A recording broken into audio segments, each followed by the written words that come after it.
What's going on, people? It's OG back on the screen. Make sure you hit that like button. Requested by a subscriber how to shoot in NBA 2K22. If you're new, you know we got a lot of new players who are just fresh coming to the game. And they don't understand the mathematics system, the mechanics, and many other things about the game. You know, how deep it goes. Now, the mathematics system is our takeover meter. Alright, and I'm going to get into some deep detail about that. But let's get on to this part really quick first. This is the key prime example of how many players don't hit in NBA 2K22. And many other previous 2Ks, because the same thing applied.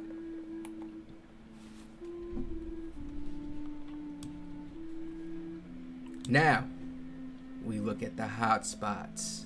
Now, when we take a look at his hot spots, right, versus mine's, this is your test that I want you to do. My job that I have designed for you to start understanding muscle memory in 2K.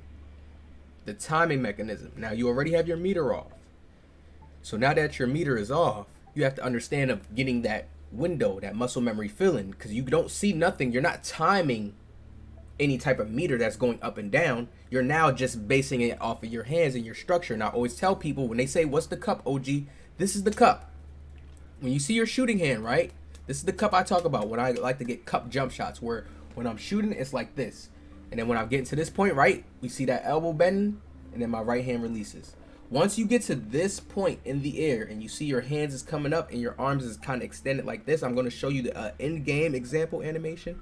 That's when you're running. That's when you want to release. That's the cue. But you got to understand, don't get scared of that release. Like if you don't hit it at certain times, because sometimes the reasons why you won't hit it is because of this. Not having hot spot. Neutral zones. How do we know hot zones matter? Because we have the badge Hot Zone Hunter. Players are given a boost in hot spots, right? And players get in hot spots, right? In the players' hot spots. Now we see he have cold, and we see he has neutral. So why is this such a big key importance? When you're playing 2K, right, and you're shooting, right, in game, you have to shoot in the cold or neutral spot, and you're unaware of it, it's naturally going to throw you off. You're naturally going to miss. That's naturally going to discourage you, like, damn, I missed a shot. Then you have defense on you, real player defense on you. So sometimes you don't even get good attempts, good looks where you feel comfortable, you feel relaxed, you feel natural, like, okay, I can just relax, chill, shoot, time, and get this green. So players are already dealing with anxiety on a psychology level. So you have to know how to slow down. So this is why I'm telling you to go in this hot spot on the right side of the 3-point, on the elbow, not the corner, the elbow, and just shoot in that one spot while using Hot Zone Hunter. You have Hot Zone Hunter, so shoot with Hot Zone Hunter in that one spot. Remember that spot when you go into games, and then tell me the difference. And when you realize the difference, that's when you need to go into my career and get the rest of your hot zones, so you can therefore shoot more comfortably. Your badges can activate more efficiently. Having your hot zones naturally just give you a natural boost. So let's say if you took Hot Zone Hunter off, you'll still get a natural boost from having your hot spot. Why do we say this? Because imagine if you just shoot in a cold spot. It's going to affect you. If you shoot a neutral spot, it'll feel more like, okay, I can get a green here, but I got to time it a little longer. I feel like you got to hold it longer sometimes. Sometimes it gives you a lag animation. Sometimes it feels like you got to hold it less. So once you get your hot spot, it secures all that. It destroys all those little animations you can get, and just how it just feels like you don't get that green, but you timed it perfectly. It's because of these neutral spots. And you got to think about it. This game works on a mathematics system. Your takeover meter goes up as you do good plays. So as you play defense, you get a block that can help you shoot. You understand? As you get a steal, that can help you shoot. It's all just making your takeover meter go up, which is raising you up in the mathematics system that 2K has implemented. So your stats is getting risen, all your stats as a whole. And then the key, another key factor and another gem that you guys need to have is boost. Making sure that you have shooting boost is important in 2K. All players use it. It's something in 2K that does make you shoot better. Yes, if you have a 99 and you're going out there, yeah, it's going to feel easy to shoot. But when you add boost to any build, you still notice the difference. Even if you add it to that, you still notice the difference in shooting boost. Or unlimited boost wouldn't even be a thing. or boost wouldn't even be a thing. So you still notice the difference, and all it does is just expand your window a little bit more. You're going to get some of those white greens that actually go in. You're going to get some of those 3 balls that go even when they're contesting you. Is just because you have that high rating, as long as you time it good, you're going to automatically get a blinders. You're automatically going to get a dead eye. You got to understand, some people's intimidator is working against your shooting badges. If you have silver shooting badges, right, and he has gold, no, he has Hall of Fame intimidator, and he's contesting, you have to understand, you got to make sure you're getting a good look on that guy, because he's going to get the contest. He's probably going to win and get a good contest on you, even if he's late contesting and jumping at you. So you got to make sure that you're getting a good look, taking a good secure shot, making sure that you have space between him. I always tell people in 2K, spacing is important. Understanding the space between you and the defender in the video game. Understanding the visual picture of how it actually looks in game when you're free. Knowing you have the comfortability to shoot. Getting your hot spots is going to secure your mind, and understand you can shoot from anywhere. You see how I have it all over my build? So I can shoot anywhere and feel comfortable. In the midi, outside, I got it in all the positions that's comfortable for me to shoot, except for in that inside area. And that's the difference. Now, here is a setup that will help you shoot more greens or get closer to an attempt to a green. Now, players, there's a lot of players that try to how could I put it, use other badges they see other players use, because they're already at other skill levels. You gotta understand, they're already at other skill levels. First off, before you go and jump in the gun, remember that. So use badges that's going to prioritize to you actually knocking down greens. Now, this is a badge setup that I would say will help you actually knock down greens. Now, first off, we're going to take off this Deadeye. Now, first off, we're going to take off this Deadeye, because it's more Deadeye of a badge that is for skill players. Because you got to know when to pull it, and you got to know when to not be scared of the contest. Because if somebody's contesting you and they're late contesting, you still pull, that's that Deadeye coming. That's that Deadeye bag. Like a person who got a Deadeye bag, he ain't scared. He knows to still pull that because you out of range. You in the bad range. You know what I'm saying? But when you want to get the fast threes off, like you can still throw Deadeye on bronze and it's still going to come up, right? But this setup right here, when you get your catch and shoot shots, they're always secure. Even if you don't have hot spots or hot zones, they're secure because you got gold catch and shoot. It's giving you that big boost, whether or not, right? That's going to negate a little bit against the cold spot or the neutral zones that you see that he has.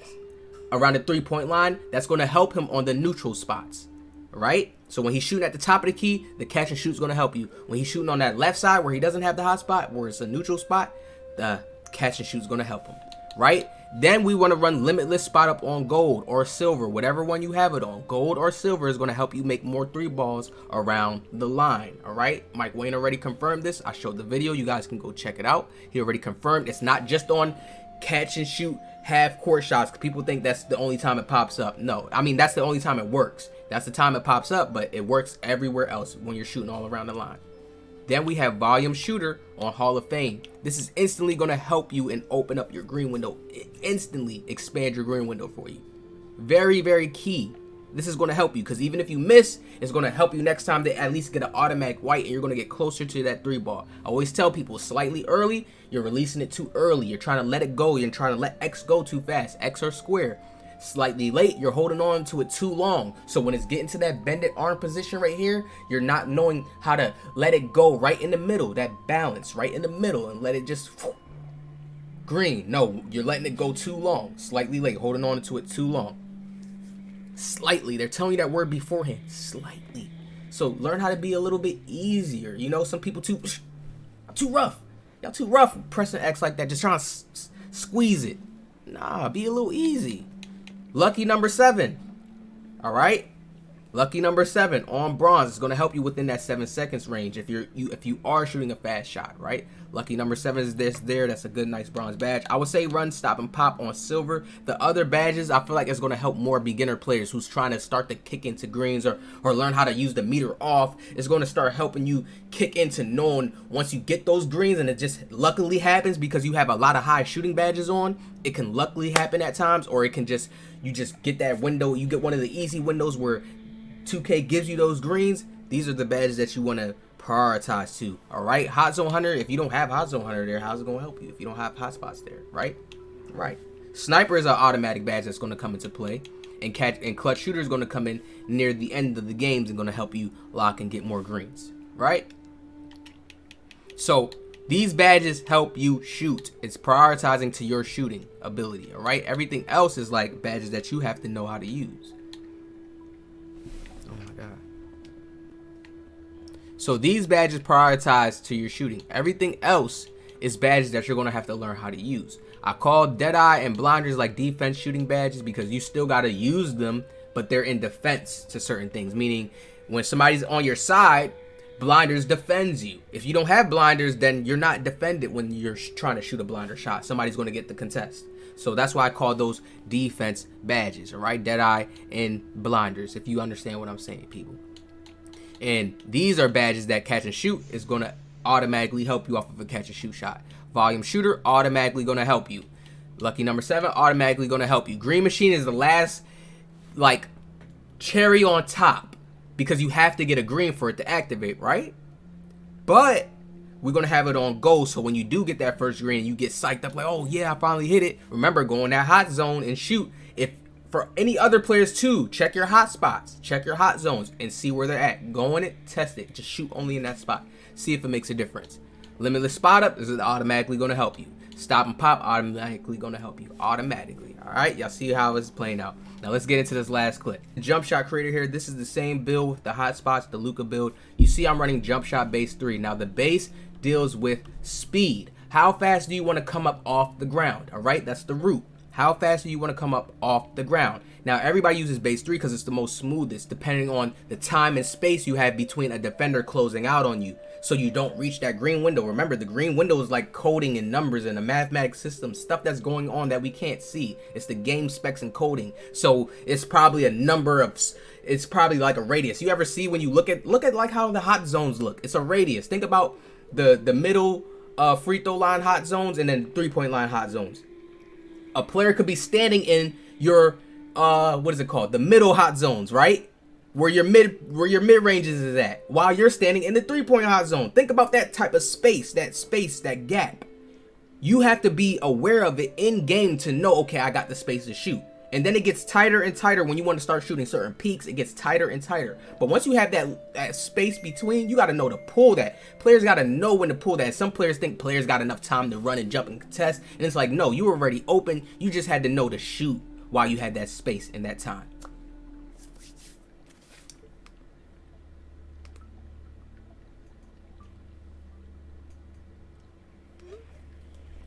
So when we talk about the release points, okay, the release points is the animation. This is what I'm telling you guys about when I talk about the cup, that's the animation, okay? That's the ending animation at the top. So think about if the base was the bottom. Think about it. It's base. We're saying the base. You think about the word base, right? That's the bottom. Then we think about release. That's the top. We got a top and then we got a bottom. So the release is just your top.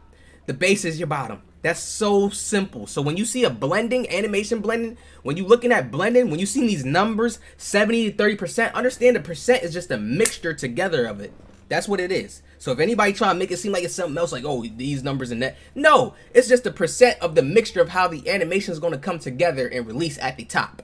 How do you want release 148 and Kobe Bryant to mix together at the top animation? How do you want that to release? It's like once you have your base lays like this, a jump. Then you have release 148, which is going to come like this, the gather point, and then you have the last ending release, which will be like Kobe, Curry, where you end off and then you're going to get, you come like that. So it's a 3-step process. Base, coming off the ground, release 148, you're going to get this gather from the release 48, and then I'm going to get the ending Kobe. And then the percentages is how much you want to tweak and play with it. So that's your perspective. That should be from what you want to do, not somebody else. I mean, you can take other people's stuff, but at the end of the day, you want to kind of tweak with that and see how you like that animation coming off. All right? So that's the jump shot creator for anybody that's a little bit trying to worry about that and focus on that and kind of like, damn, I'm confused with that. So you see how it's coming off, right? You see that Kobe at the ending. You can see the Kobe at the ending. You can see the flick from the Kobe at the ending. You can see the cup from the 148 that I like. You see how when it cups right here and it gets back there, you can see it. I'm showing you animation right on screen. Now let's watch it in game. Let's look at this first 3-ball right here. Now, look when we get to the corner. You see I'm on the animation. I tell people all the time, when my hands come out, look at how my body is. I'm like on an angle. You're animated right there. If you press X too fast, that's when you can get those animations where you just shoot like, and then it looks all wobbly and like, oh, that's ugly. It looks like that. So you have to let that animation play out. Watch how Luka's feet goes, right? He catches it, then you're gonna see his feet on the bottom go like this and then plant itself. You're gonna see the feet plant. And once it plants, that's when you time your shot and shoot it like if you were shooting a regular jump shot. You was trying to time it like a green, like you would shoot in my career. That's when you do it like a my career shot and you will green. But you just have to know in game it's a little bit different. The animations is different. You gotta lock yourself in. You gotta get your feet set. They're just not giving you free greens. You still gotta know your timing. Now look at this. You see how my feet plants? Boom. And then we get the automatic white green. Why is automatic white greens in the game? Because I think 2K just doesn't want to make everybody shoot greens because they're still trying to learn how to balance their shooting out. So shooting is fairly easy, but you have to get all the necessities, the tools, the hot spots, the hot zones, running the right badges, right?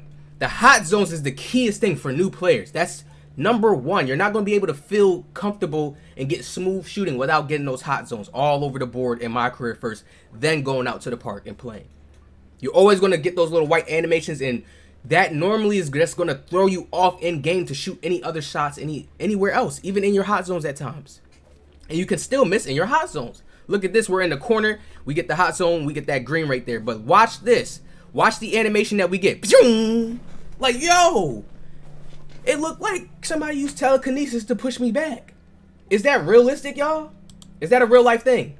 That's 2K trying to implement a kind of gather animation when like somebody's catching the ball like this IRL, like that, and then coming up and shooting. That's them trying to put that in the game. Y'all get what I'm saying? That's them trying to, and then he come up and rise up and shoot quick. I'm doing it a little bit slower, but y'all know what I'm trying to say. I'm trying to still keep it slow for y'all so y'all get what I'm saying. That's them trying to put that type of gather in the game.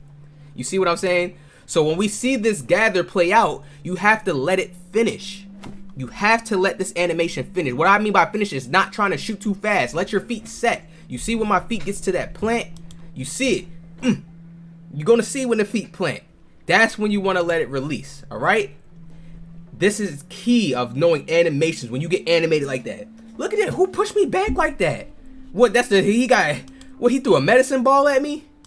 Like, can we really pay attention to this? This is what I mean by you gotta know when you get animated, and there's more animations. I want to make a video where I break down all the animations when you're animated, so people can see it, know. So when you're playing a real game, you're gonna just adapt to it and realize it. Look,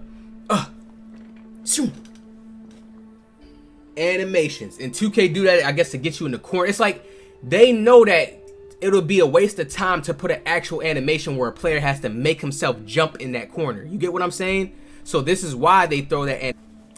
So they put that animation in there. I don't know if they put that in there on purpose or if they're trying to get it right. But to me, it looks like they're trying to make like a gather animation or like, you got to think about it. The way the pass is coming. I don't know. I really don't know. But I understood from just testing, that's an animation. I understood from me, that happening to me getting into that corner and trying to shoot too fast, it wouldn't work. Once I catch the ball, let it flow out a little bit, let the animation play out, and then I shoot in a rhythm, green. You see what I'm saying? You can't shoot too fast just because our body's already there in the corner and our body's there. No, we know 2K works off animations, right? We know 2K got their own timing system that we got to work with, right? So we can see, this is the last key thing I'm touching up. I'm ending it off here. Cup. I'm going to show you guys. Remember the cup I told you about. The cup is when my hand is like this, right down. You see how it's right there above my head, like right on the side of, right there, right? That's when you want to let it go. You're letting X go about right here at this point. This is when you're letting X go, all right? Right around this point right here. That's when you're letting it go. X or square, whatever the shoot button is for you. Triangle, it's like, I don't know. But look, you're letting it go right there at this point. This is the perfect snapshot. You might as well take a screenshot right now in this video. Take a screenshot and memorize it, so when you're in game and you know when you're releasing on a certain build, this is like the perfect area release point. Why? Man, I hope this teaches you guys a little something about shooting. So I hope you guys enjoyed this video, man. I hope this really helps. I have more gems coming soon, man. Make sure you guys stay in good vibes, positive vibes. Keep your mind right. Remember, it's all about animations, breaking it down, understanding how, you know, trial and error. You know, a lot of people can really learn once you really slow down in trial and error and take your time to learn through that. Hit the like button, subscribe, positive vibes.